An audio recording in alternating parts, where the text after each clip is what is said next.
Hello again, and thanks for being here. If it's your first time, a real warm welcome. I'm talking about spiritual growth, and today I want to talk about identification, because all of us identify with something. Maybe it's our career, maybe it's our role in the family, but there is something that we see as us. And many of us identify with our mind. So today I want to talk about what's wrong with identification with our mind. Now, these videos about spiritual growth are not in any particular order. So one day I might be speaking about time, another day about meditation, another day about prayer or identification, or who knows, some aspect of spiritual growth.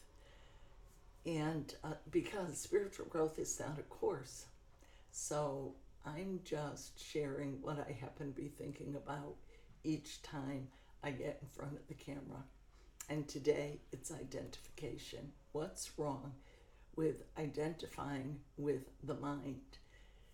Identifying with the mind means that you think that your mind is all there is, that your mind is you, and that there's nothing beyond that.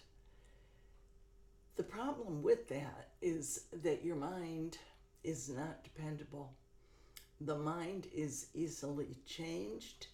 It is very influenced by things from the outside, things that we see or hear about or someone tells us about. We have no desire to go to the movie theater, but someone tells us there's this great movie and we should see it, and all of a sudden we have this great desire to go and see this movie.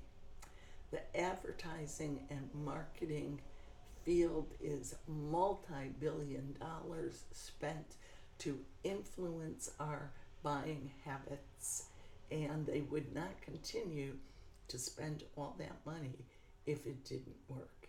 It works. Our mind is influenced from the outside. So how can we rely on a vehicle that is constantly changing? I don't think there's any person that I've ever met or could be watching this video that hasn't at some point changed your mind about something. You read a book, you heard someone speak about it, you listened to a podcast, you saw a documentary, and your thinking about a subject changed. If you're watching this channel, you're the kind of person that is open to thinking about new things, possibly about your religion or about spirituality.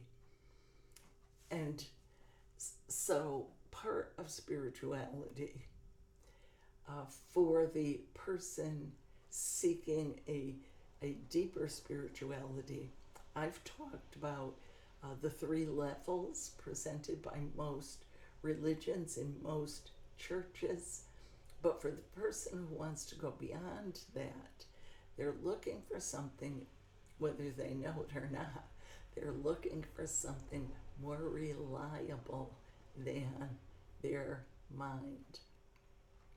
So if the mind is the false self that we identify with, that we think is us, but it's really just a vehicle that changes constantly, then we need to look to the we need to look to the true self, the inner person, the heart of it all, to see some stability. Because the outside relates through our mind, God relates through our spirit, through our true self, that original created self. And so spirituality has a whole lot of practices that you're going to come across, and the purpose of them is to change your identification from thinking you are this thinking machine to understanding, to uncovering, to opening up the connection and identification with yourself as a spiritual being. And it is there in this inward connection where you're going to find love and guidance that is always having your best interest at heart and the interests of all others as well. You're going to find harmony and peace there. So that's basically the deal about the mind and why it's not so good to identify with it, because it's not dependable. It's not a good place to rest your identification. It's like if the mind was stock, it probably wouldn't be a good stock to buy. You'd want to buy spiritual stock instead. That's probably a bad metaphor, but you get the idea. The mind is a vehicle used to help us survive, so it's meant to be changeable, to constantly embrace new things and new ideas, and that's great. It helps us to survive and to function in the outer world, but to grow spiritually, we want to function in the inner world as well.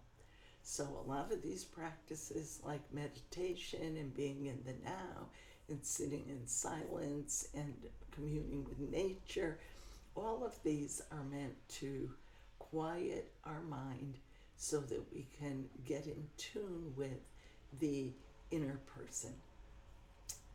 Well, if you had any questions, I hope you'll leave them for me. Or perhaps if you had a question about spirituality, talking all the time about the mortal mind and the egoic mind like it's an evil thing. It isn't evil. It is just that we don't want that mind controlling us. We want to become aware of ourselves as spiritual beings and let the Almighty God control us.